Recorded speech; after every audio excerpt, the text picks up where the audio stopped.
Mais que devient Patrice Evra? Réponse dans 2 minutes, on l'a retrouvé, Patrice il est en pleine forme. Mourad Boudjelal, président d'un petit club amateur de rugby sans moyens, va vous émouvoir aujourd'hui, oui. Et puis Vincent, on va parler argent et impôts, parce que t'adores ça. Vous êtes prêts? Vous écoutez RMC, c'est le 142e journal moyen de l'histoire du Super Moscato Show. En direct de la rédaction du Super Moscato Show, c'est le journal moyen d'Adrien Egoin. Et merci à un de nos twittos les plus fidèles, Zaza Napoli, qui m'a signalé une vanne de Vincent, passée totalement inaperçue vendredi. Au début du Kikadi, Vincent accueille son auditeur. William, t'es prêt?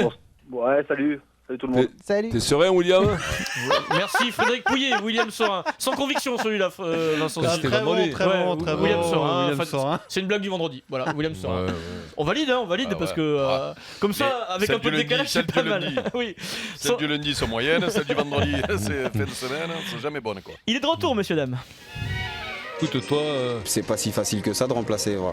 Ce que je dis, voilà, c'est pas facile de me remplacer. Et oui, Patrice Evra est de retour sur son compte Instagram et publie une vidéo totalement mythique. Il est avec un petit singe, un vrai singe, bouche contre bouche, Vincent. Écoutez, dans cette séquence, il parle à son singe, il s'adresse vraiment à lui, écoutez. Yes, you love my game. You love my game or no? Bah non. So kiss me. Kiss. What kiss? Oh, no, don't. Alors il veut que le singe lui fasse un bisou, mais le singe il est pas d'accord, il veut pas embrasser Patrice Evra. Finalement, le singe cède finalement aux avances de Patrice. Allez, le bisou, allez.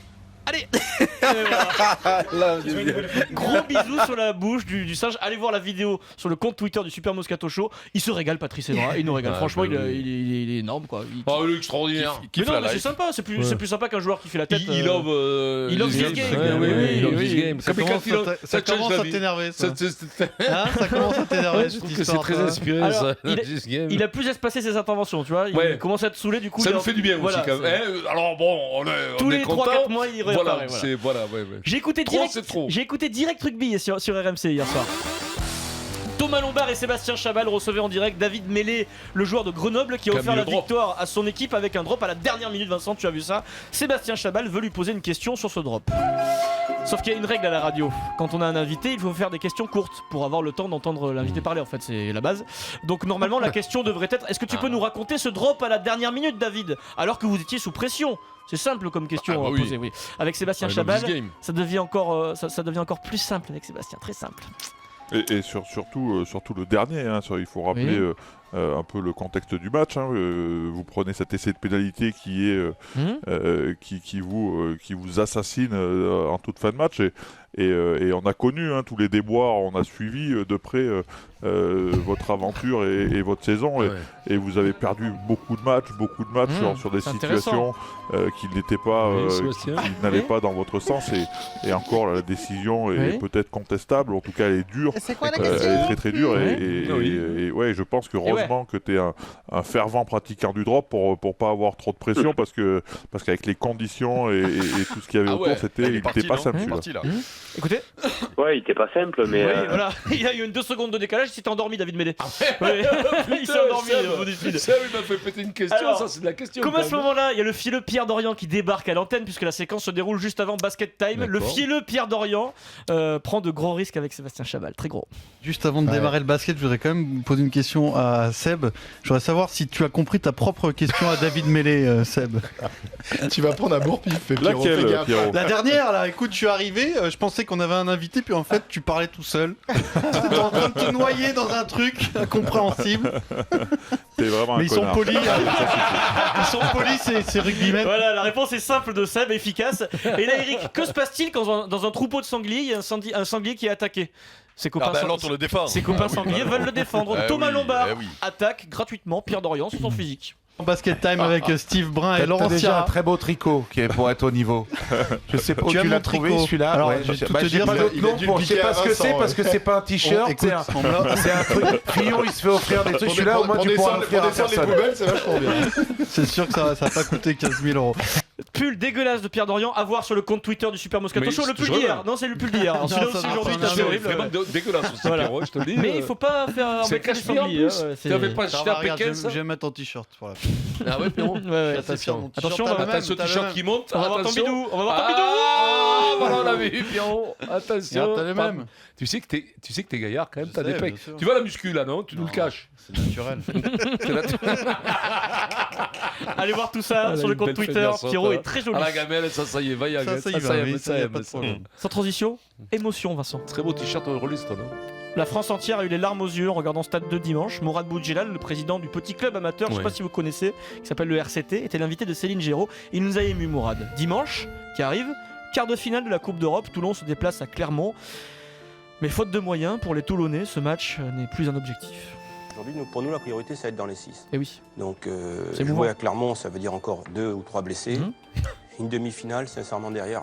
J'ai du mal à croire à votre discours, Mourad. Je ne sais pas où on placerait une demi-finale. Mais après, Clermont, je veux dire, quand on voit les matchs que fait Clermont depuis le début de la saison, sincèrement, je veux dire, je ne vois pas comment il faudrait pour perdre ce match. Forcément. Je pense que cette génération, aujourd'hui, elle va mener un titre. Sincèrement, et ça ne sera pas volé. C'est émouvant, ces petits clubs qui ne peuvent plus assumer 2 compétitions. Mathieu Lartaud demande à Mourad Boudjelal comment est-ce qu'il va suivre dimanche ce quart de finale, Mourad. Vous allez prendre un taxi et faire le tour du Michelin? Non, parce que je ne vais pas y aller. Non. Ah, carrément. Non. C'est l'information. Non, parce que je vois pas. Je pense. Sincèrement, quand on fait l'impasse, on fait l'impasse. Toulon est obligé de faire l'impasse et Mourad ne sera pas présent à Clermont. Mathieu Lartaud qui connaît bien Mourad.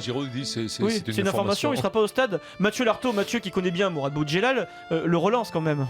Il n'y a pas un Clermontois qui croira ce que vient de dire. Vous n'avez pas déclaré forfait quand même, rassurez-nous. Non, on ne déclarera pas forfait, mais parce qu'il y a des amendes assez fortes. Et oui. Mais si on avait pu... Il faut être dans les 6 premiers, je suis en train de vous dire. Voilà. Le quart de finale de Coupe d'Europe, on ne l'attendait pas, on y est, c'est très bien. Voilà, on va aller à Clermont et puis les Clermontois, j'espère pour eux qu'ils recevront en demi-finale et qu'ils ramèneront la Coupe d'Europe en France, parce que même si je n'ai pas toujours été ami avec Clermont, quand Clermont joue un club anglais, j'ai plutôt envie que ce soit Clermont qui gagne. Ça, c'est très fort. Voilà. Et parce que c'est un club français, que c'est bien pour le top 14. Encore plus émouvant, Mourad Boudjelal devient supporter de Clermont. Bon, un dernier mot, Mourad, vous serez où? Vous allez quand même suivre le match, Mourad? Je ne sais pas où je serai. Non, mais c'est un match. Moi, je fais l'impasse. Voilà. Les joueurs ne la feront pas, mais moi, je la fais. Merci pour ce moment d'émotion, Mourad. Et il faut soutenir les petits clubs, Vincent. On ne sait pas comment ils vont faire. Souvent ça avant les gros matchs, il se fétiche. Mais attends, Pierrot, non mais tu as raison. Il le fait une Dimeco. Mais non, mais c'est pas ça, c'est qu'il le fait depuis des années. Mais avant, ça marchait puisqu'avant il gagnait. Mais maintenant il prend des branlées en plus quand il fait ça. Donc là, c'est un peu le coup là. Non, mais là il le dit vraiment. Il le dit on fait le poste parce qu'il a peur de prendre 40. Il le fait bien quand même. Hein, non, mais là il a une grosse équipe encore. Laisse tomber. Qui tombe dans ce panneau encore aujourd'hui? Bien sûr, en plus le Racing s'est fait battre. Le Racing a battu Clermont à Clermont, c'est ça? À Lille, non, mais chez eux. Racing a battu Clermont à Lille. Ah, Lille, mais parce que maintenant ils jouent à Lille. C'est normal que Racing tu vois, joue même toi tu comprends plus rien de ce sport. Non, mais c'est tout à fait logique que le Racing batte Clermont à Lille. Délocalisation. Voilà. Pour conclure, parlons d'argent, Vincent. Puisque le magazine France Foot a sorti son enquête sur les joueurs de foot les mieux payés saison 2016-2017. Ok, Vincent, je te donne les critères de l'enquête. Tout est pris en compte sur la saison 2016-2017. Salaire brut, salaire brut plus tous les autres revenus, les pubs, les contrats d'image et tout. Je vous donne le podium en partant du 3e. Le numéro 3, Vincent, est-ce que tu as une idée? Aucune. Neymar, qui joue au FC Barcelone. 55,5 millions d'euros la saison. Ça, c'est dans le monde ou c'est dans le monde entier. Numéro 2, Lionel Messi.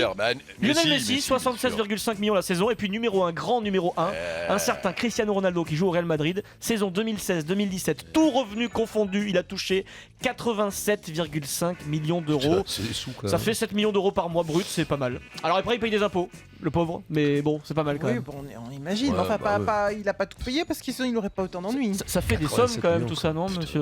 Le 4e, Bale, Gareth Bale. Étonnant. Bale? Ouais. 5e, l'avait dit. Ezekiel l'avait dit, numéro 5 parce qu'il joue en Chine. Moi, écoute-moi, je serais Bale. Mon père travaillerait pas. Eric Bale, oui. À 80. Non, mais c'est des sommes incroyables. Bravo.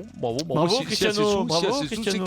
S'ils les prennent, c'est qu'ils y sont. Donc, tant mieux qu'ils les prennent. Tout à fait. S'ils les prennent, c'est qu'ils y sont. Oui, mais non, mais le mec qui gueule, c'est trop le salaire de footballeur. Dis-toi bien le truc, c'est que si c'est pas eux qui les prennent, ce sera d'autres. Voilà.